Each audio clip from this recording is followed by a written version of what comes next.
wapi? Kumbe hapa ni maeneo yangu yamepanga.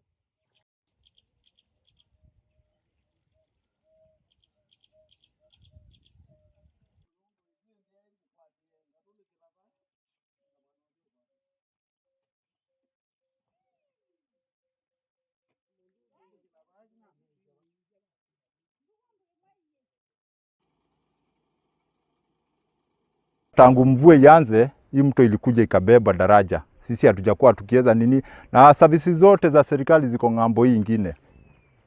Ng'ambo hii ingine ndio kuna polisi, ndio kuna mahospitali. Sasa sisi tukiwa pande hii tuko Marundi. Hii ndio main road yetu ya kwenda kwa serikali. Sasa hatuna main road. Tunateseka tu. Tunateseka. Tumekula shinda. Osini iko pande hii. Wamama wanazalia kwa kichaka. Tunauliza serikali iingilie kati, hii daraja itengenezwe.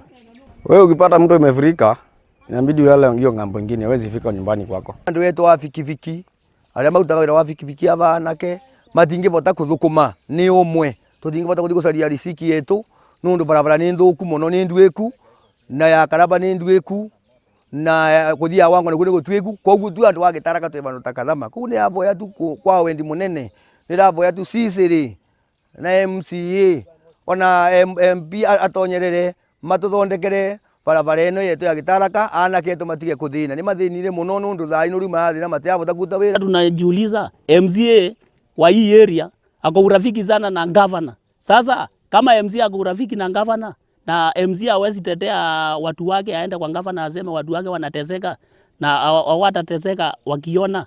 Sasa huyo tunaweza sema aje, na ukienda huko Makema njia siko sawa.